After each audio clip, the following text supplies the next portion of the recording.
আমি আর কিচ্ছু চাই না, আমার বাবাকে লাগবে, আমার বাবাকে আমার কাছে ফিরিয়ে।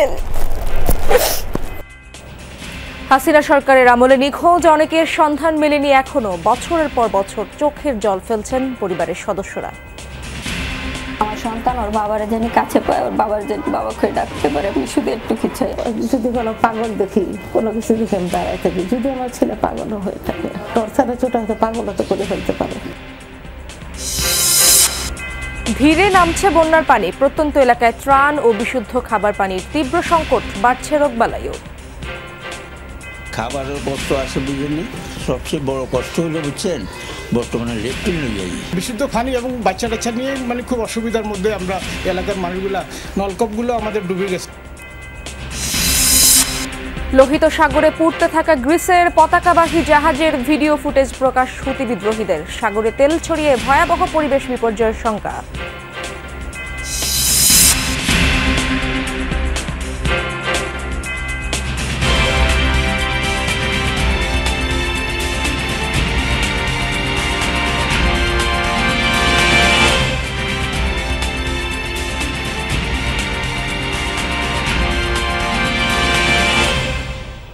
আমন্ত্রণ যমুনা নিউজে, আপনাদের সঙ্গে আছি আমি ইশরাত জাহান। এতক্ষণ শিরোনাম দেখছিলেন।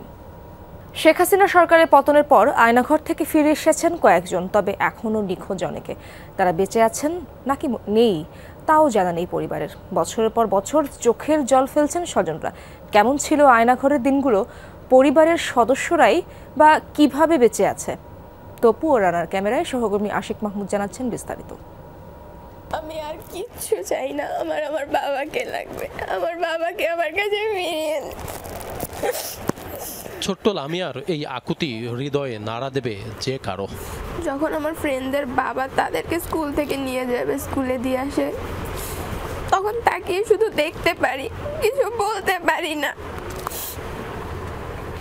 লামিয়ার বয়স যখন 3, তখন তার বাবা কাউসার হোসেনকে আইন শৃঙ্খলা বাহিনীর পরিচয়ে তুলে নেওয়া হয় রাজধানীর শাহিনবাগ থেকে। পেরিয়ে গেছে 11 বছর, বাবার আর দেখা পায়নি লামিয়া। আমার বাবাকে যারা নিছে আমি তাদের বিচার চাই। কাউসারের স্ত্রীও আশায় বুক বেঁধে বসে আছেন ফিরবেন স্বামী। আমার স্বামীরে ফিরে দেখ, আমার সন্তান ওর বাবার জানি কাছে পায়, ওর বাবার জানি বাবাকে ডাকতে পারে, আমি শুধু একটু কিছু। কাউসারের সাথে সেদিন আরেক বিএনপি নেতা আদনান চৌধুরীকেও তুলে নেওয়া হয় শাহিনবাগ থেকে। 11 বছরে ফেরেনি মায়ের বুকে, ছেলের শোকে মারা গেছেন বাবা।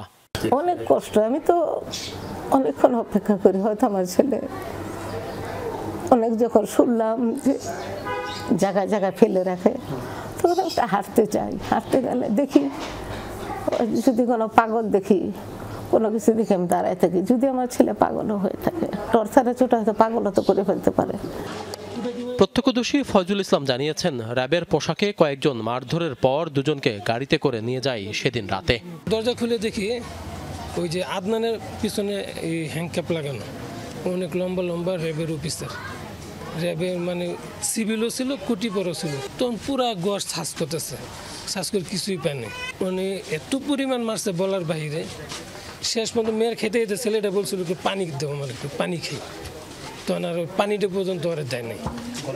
ঘরের মধ্যে আমাদেরকে বলতেছে তোরা এক সাইডে দাঁড়ায় থাকে। বিগত শেখ হাসিনা সরকারের আমলে গুমের শিকার সবাই আয়নাঘরে আছে বলে মনে করেন অনেকেই। সরকার পতনের পর কেউ কেউ ফিরেও এসেছেন। আপনাকে আলো, বাতাস, শব্দ, আপনার তথ্য, ইনফরমেশন আপনি কিছুই পাবেন না, আর আপনি কিছু জানবেন না, জানাতেও পারবেন না। এটা একটা খবরের মতো, মানুষ যে মারা গেলে খবরে যেভাবে যায়, ওখানে খবরে দেওয়ার পর তো কেউ জানে না যে কীভাবে আসে, কোথায় আসে, এইসব জাস্ট ওটা ঠিক সেরকম একটা জায়গা, অত্যন্ত অমানবিক।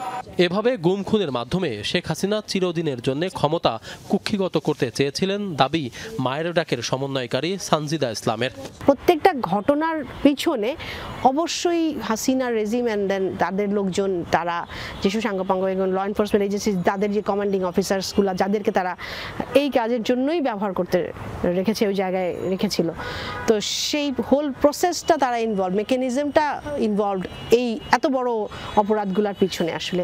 আর প্রত্যেকটা সিস্টেমের প্রত্যেকটা ইউনিটের যারাই ইনভলভ ছিল তাদের প্রত্যেককে বিচারের আওতায় আনতে হবে। এই সংগঠনের দাবির পর গত বুধবার বর্তমান সরকার গুমের ঘটনা তদন্তে 5 সদস্যের কমিশন গঠন করেছে। আমরা চাই একটা ক্লিয়ার নিউট্রাল ইনভেস্টিগেশন হোক।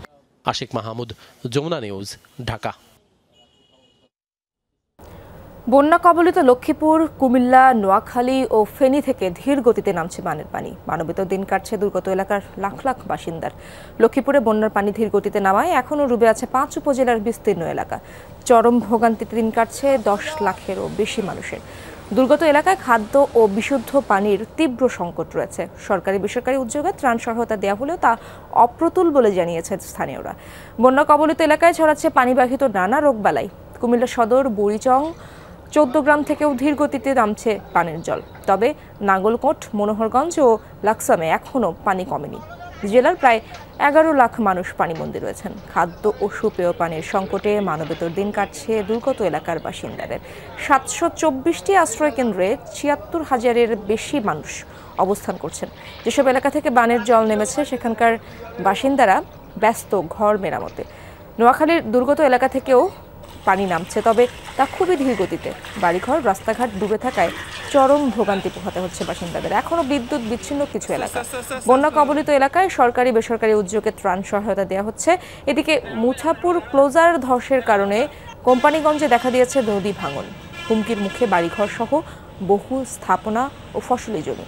ফেনীতে বন্যা পরিস্থিতির উন্নতির দিকে, তবে কমেনি দুর্ভোগ। সদর, সোনাগাজী ও দাগনভূঞা উপজেলার অনেক এলাকা এখনও ডুবে আছে। পানিবন্দী প্রায় 5 লাখ মানুষ। বহু মানুষের দিন কাটছে আশ্রয় কেন্দ্রে। গ্রামের বাজারগুলোতে নিত্যপণ্যের সরবরাহ একেবারেই কম থাকায় খাদ্য সংকট রয়েছে। স্থানীয় প্রশাসনের তথ্য অনুযায়ী জেলায় বন্যায় এ পর্যন্ত 19 জন মারা গেছেন।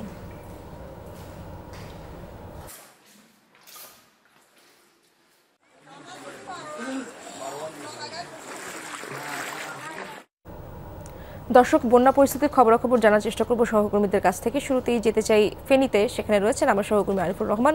আরিফ, জেলার সার্বিক বন্যা পরিস্থিতি সম্পর্কে জানাবেন। আর এখন তো রোগবালাইও ছড়িয়ে পড়ছে, দুর্গতরা সে সম্পর্কে কতটা সচেতন?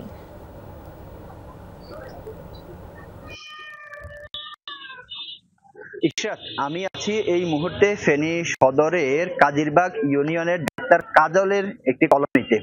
এই মানুষগুলো এখানে 10টি পরিবার বসবাস করতে। পাশের একটি বড় একটি ভবন ছিল, সেই ভবনে তারা আশ্রয় নিয়েছে।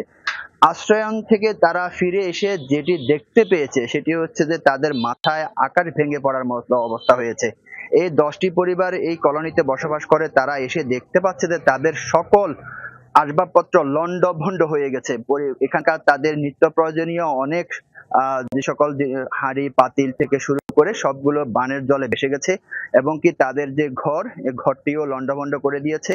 এর বাইরে হচ্ছে যে তাদের যে কাপড়, আসবাবপত্র এবং কি ল্যাপটপ থেকে শুরু করে সব জিনিসপত্র এখানে ভিজে গিয়েছে, এবং কি হচ্ছে যে সব অনেকগুলো এখানকার বানের তোড়ে ভেসে গেছে। তবে এখানকার মানুষ যারা বলছে যে যেটি বলছে যে তারা যখনই পানিতে আটকা ছিল, একটি ভবনে যখন তারা আশ্রয় নিয়েছিল, সেখানে তারা শুকনো খাবার পেয়েছে। এখন তারা ঘরে এসে দেখতে পাচ্ছে যে তাদের চুলা থেকে শুরু করে রান্না বান্নার সকল কার্যক্রম কিন্তু বন্ধ হয়ে গিয়েছে। তাদের এই মুহূর্তে ঘরে কোনো ধরনের খাবার নেই, তারা খাবার সংকটেও ভুগছে। এখানে যারা আছেন তারা যেটি দাবিটি করছে যে তাদেরকে যেন খাবার সংগ্রহ করা হয়। অন্যদিকে হচ্ছে যে এই যে পানিবাহিত রোগের দেখা দিয়েছে, আমি ফেনী জেনারেল হাসপাতালে খবর নিয়েছি, সেখানে এই মুহূর্তে কয়েক হাজার রোগীও ভর্তি রয়েছে, এবং কি সেখানে সাপের দংশনের রোগী রয়েছে, ডায়রিয়া রোগী রয়েছে, চর্ম অ্যালার্জির রোগী রয়েছে। তো ইশরাত, এই ছিল আমার কাছে এখানকার সর্বশেষ। আরিফ, ধন্যবাদ আপনাকে। দর্শক, এবার লক্ষ্মীপুরে যেতে চাই। লক্ষ্মীপুর থেকে যুক্ত আছেন আমার সহকর্মী আনিস কবির। আনিস, যোগাযোগ ব্যবস্থা ও ত্রাণ সম্পর্কে জানাবেন, ঠিকঠাক মতো ত্রাণ পাচ্ছেন কিনা দুর্গতরা? ইশরাত, আসলে আপনি জানেন যে যোগাযোগ ব্যবস্থা একবার বিচ্ছিন্ন অবস্থা রয়েছে। এখনো কিন্তু কোথাও কোমর পর্যন্ত, হাঁটু পর্যন্ত পানি রয়েছে। আমি যদি একটু দেখানোর চেষ্টা করি যে বর্তমানে লক্ষ্মীপুরে পানি কিন্তু এত ধীর গতি, যেটি আসলে না বলে চলে। কিন্তু পানির বন্যার প্রতিশ্রুতি যে উন্নতি বা হবে এটা কিন্তু বলা যাচ্ছে না, কারণ পানির এত ধীর গতি যে পানি নামতেছে, যার কারণে মানুষের এখনো দুর্ভোগ যেটি রয়েছে সেই দুর্ভোগই রয়েছে। আমি যে একটু সড়কের পাশে এই বাসাটি দেখানোর চেষ্টা করি, তারা কিন্তু কলা গাছ দিয়ে তারা কিন্তু আসা যাওয়া করছে, বাসা থেকে তারা বাইরে হচ্ছে এখন পর্যন্ত। তাহলে এটি শহরে কিন্তু একটি জায়গাতে কিন্তু এই অবস্থায়, কিন্তু শহরের দুর্গম যে অঞ্চলগুলো রয়েছে সেটিতে কিন্তু আরো ভয়াবহ আকার ধারণ করছে, যেখানে মানুষের এখন পর্যন্ত ত্রাণ পৌঁছানো যাচ্ছে না এবং মানুষের এই ত্রাণ পৌঁছানো যাবে না, একদম ত্রাণের হাহাকার আছে এখন পর্যন্ত সেই দুর্গম অঞ্চলগুলোতে। তবে এই যে পানিগুলো কিন্তু এই শহরের ভিতরে এবং অন্যান্য জায়গায় যে পানিগুলো রয়েছে সেই পানিগুলো না নামার কারণে কিন্তু এখন পানিগুলো আস্তে আস্তে বিশুদ্ধ হয়ে যাচ্ছে, যার কারণে মানুষের রোগ সৃষ্টি হচ্ছে, মানুষের বিভিন্ন ধরনের বিভিন্ন রোগ দেখা দিচ্ছে। এতে করে মানুষের এক ধরনের চরম দুর্ভোগের শিকার হচ্ছেন আমরা দেখতে পাচ্ছি। তবে জেলা প্রশাসক এবং পানি উন্নয়ন বোর্ড যদি সমন্বয় করে এই যে বর্তমানে লক্ষ্মীপুর জেলায় যে সব খাল রয়েছে, রহমতখালী খালের বিভিন্ন অঞ্চলগুলি রয়েছে, সেই বৃষ্টি দখল করে রেখেছেন যারা প্রভাবশালী নেতাকর্মীরা এবং রাজনীতি নেতাকর্মীরা, তারা যদি সেগুলো উদ্ধার করে দেয় তাহলে কিন্তু দ্রুত পানিটা নেমে যাবে, না হলে কিন্তু মানুষের দুর্ভোগ আরো দিন দিন বাড়তে থাকবে। তবে এই বন্যা পরিস্থিতি এখনো অবনতির দিকে রয়েছে লক্ষ্মীপুরে। ধন্যবাদ আপনাকে। টিএসসিতে শিক্ষার্থীদের গণত্রাণ গ্রহণ কার্যক্রম চলছে, সহকর্মী ভাস্কর ভাদুরী সেখানে রয়েছেন, তার কাছ থেকে জানবো। ভাস্কর, ছুটির দিনে ত্রাণ কার্যক্রমে সহায়তা দিতে মানুষের ভিড় কেমন দেখছেন এবং এই বিষয়ে বিস্তারিত জানাবেন আমাদের। এসব মানুষের ভিড় কিন্তু চোখে পড়ার মতো। 22 তারিখ থেকে শুরু হওয়া গণত্রাণ সংগ্রহ কার্যক্রম, সেই কার্যক্রমে কিন্তু আজকে নবম দিন শুরু হয়েছে। সকাল 10:30টার পর, এক কথা বলতে গেলে 11টা থেকে কিন্তু এই কার্যক্রম শুরু হয় এবং ছুটির দিনে যে ভিড়টি আমরা লক্ষ্য করছি তা প্রথম 3-4 দিনের মতো না হলেও যে সকল অংশগ্রহণ তা কিন্তু চোখে পড়ার মতো। এবং এই মুহূর্তে কিন্তু টিএসসি এবং তার আশেপাশের এলাকার পুরোটা জুড়েই কিন্তু এই ত্রাণ সংগ্রহ কার্যক্রমের বিভিন্ন অংশের দেখা মিলবে। প্রথমত যে বিষয়টা হয়েছে যে টিএসসিতে নগদ টাকা যে সংগ্রহ, সেই নগদ টাকা সংগ্রহ কার্যক্রম চলছে। তার পাশাপাশি বিভিন্ন সময় প্রথম 4 দিন এই টিএসসিতে যারা খাবার এবং অন্যান্য পোশাক পাঠিয়েছেন বন্যা দুর্গতদের জন্য, তাদের উদ্দেশ্যে কিন্তু প্রতি 20 মিনিট পর পর আমরা দেখছি সাধারণ শিক্ষার্থী এবং বিভিন্ন অংশের মানুষ যারা স্বেচ্ছাসেবী হিসেবে অংশ নিয়েছেন, তারা কিন্তু সকলে মিলে যে সেই ট্রাকটা ভরাট করছেন এবং সকলে মিলে যে একসাথে কাজ করছে। সাথে আপনি যদি ক্যামেরার মাধ্যমে এই ছবিটা দেখতে পান তাহলে বুঝতে পারবেন যে টিএসসির শিক্ষক মিলনায়তন কেন্দ্রের, ছাত্র শিক্ষক মিলনায়তন কেন্দ্রের যে ক্যাফেটেরিয়া, সেখান থেকে শুরু করে লম্বাভাবে সারিবদ্ধভাবে কিন্তু স্বেচ্ছাসেবীরা দাঁড়িয়ে হাতে হাত রেখে যে কাপড়ের বস্তাগুলো সেগুলো দিয়ে কিন্তু মূল যে ট্রাক, সেই ট্রাকগুলো ভরার কার্যক্রম অংশগ্রহণ জারি রেখেছে এবং সকাল থেকে শুরু করে রাত পর্যন্ত কিন্তু সারাদিনই কর্মমুখর থাকে এই টিএসসি। এবং যারা বিভিন্নভাবে অংশ নিতে আসছেন তাদের সাথে এই ত্রাণ কার্যক্রমে, তাদের সাথে আমরা যখন কথা বলেছি তারা কিন্তু আমাদেরকে বলেছেন যে কেউ একদিনের বেতনের টাকা, কেউ বিদেশ থেকে পাঠানো টাকা, কেউ বা যারা শিক্ষার্থী তারা বিভিন্ন সময় টিফিনের টাকা সঞ্চয় করে যে টাকাগুলো পাঠিয়েছেন সেগুলোর মাধ্যমে কিন্তু তারা বন্যা দুর্গতদের পাশে থাকার চেষ্টা করছেন এবং সকলেই বলছেন। ভাস্কর, ধন্যবাদ আপনাকে। দর্শক, কেন্দ্রীয় শহীদ মিনারে মায়ের ডাক সংগঠনের মানববন্ধন চলছে, সেখানে রয়েছেন আমার সহকর্মী সুমাইয়া ঐশী, তার কাছ থেকে জানার চেষ্টা করব সে বিষয়ে। ঐশী, মানববন্ধনে কি দাবি জানাচ্ছেন তারা, বিস্তারিত জানাবেন আমাদের। ইশরাত, মায়ের ডাক বরাবরই যে দাবিটি জানিয়ে আসে সেটি হচ্ছে গুম হওয়া যে সমস্ত ব্যক্তি আইন শৃঙ্খলা রক্ষাকারী বাহিনীর তৎপরতায় বলি বা তাদের মাধ্যমে বলি যারা গুম হয়েছেন এখন পর্যন্ত, তাদের স্বজনদের সংগঠন মায়ের ডাক, তাদের মানববন্ধন এটি। এবং তারা যে দাবিটি বরাবর জানিয়ে আসছেন এবং আজকেও জানাচ্ছেন সেটি হচ্ছে গুম হয়েছেন যাদের এখনো খোঁজ মেলেনি, আইন শৃঙ্খলা বাহিনীর তৎপরতায় যারা এখন পর্যন্ত বাড়ি থেকে বা বিভিন্ন স্থান থেকে হারিয়ে গিয়েছেন, ট্রেস পাওয়া যাচ্ছে না, তাদেরকে উদ্ধারের দাবি তারা বলছেন। তাদের অন্তত স্বজনদের দাবি অন্তত পক্ষে তারা বেঁচে আছেন কিনা বা তাদের খোঁজ খবর সেটি আসলে জানার দাবি করছেন পরিবারের স্বজনরা। একই সঙ্গে আমরা কিন্তু দেখেছি যে নতুন যে অন্তর্বর্তীকালীন সরকার, সেই সরকারের কাছে তারা দাবি জানিয়েছেন যে অন্তত পক্ষে শেখ হাসিনা সরকারের সময় অর্থাৎ আওয়ামী লীগ সরকারের সময় গত 15 থেকে 16 বছরে যারা গুম হয়েছেন তাদের খোঁজ জানার দাবি জানিয়েছেন অন্তর্বর্তীকালীন সরকারের কাছ থেকে যারা মায়ের ডাক সংগঠনের পক্ষ থেকে যারা আছেন এখানে। এবং তাদের দাবি অন্তত একটি কমিশন গঠন করে এই যে নিখোঁজ হয়েছেন যারা, তাদের খোঁজ যাতে জানতে পারে স্বজনরা, অন্ততপক্ষে তারা বেঁচে আছেন কিনা সেই খোঁজটুকু তারা জানতে চান। ধন্যবাদ আপনাকে। সেনাদের তথ্যগত ভুলের কারণে বিশ্ব খাদ্য কর্মসূচি WFPর গাড়িতে হামলা হয়েছে। যুক্তরাষ্ট্রকে এমনটাই জানিয়েছে ইসরায়েল। বৃহস্পতিবার জাতিসংঘের নিরাপত্তা পরিষদের বৈঠকে এই কথা জানিয়েছেন মার্কিন দূত। বলেন, ইসরায়েলের প্রাথমিক পর্যবেক্ষণে উঠে এসেছে সামরিক ইউনিটের মধ্যে কমিউনিকেশন এররের কারণেই WFPর গাড়িতে গুলি ছোড়া হয়েছে। বুধবার গাজায় কর্মসূচি সাময়িকভাবে স্থগিত করে WFP। ইসরায়েলি সামরিক বাহিনীর চেকপয়েন্ট অতিক্রম করার সময় তাদের একটি গাড়িতে অন্তত 10 রাউন্ড গুলি ছোড়া হয়। ছাড়পত্র থাকা সত্ত্বেও গাড়িটিতে হামলার ঘটনায় আন্তর্জাতিক মহলের নিন্দার মুখে পড়ে তেল আবিব।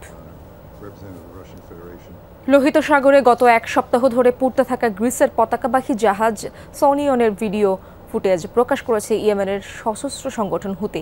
বৃহস্পতিবার প্রকাশ করা হয় ভিডিও। এতে দেখা যায় দাউ দাউ করে জ্বলছে জাহাজটির বিভিন্ন অংশ। এদিকে হুতি জানিয়েছে জাহাজটি সরিয়ে নেয়ার অনুমতি দিতে রাজি তারা। তেলবাহী এই জাহাজ থেকে লোহিত সাগরে তেল ছড়িয়ে পড়ার শঙ্কা প্রকাশ করেছে পশ্চিমারা।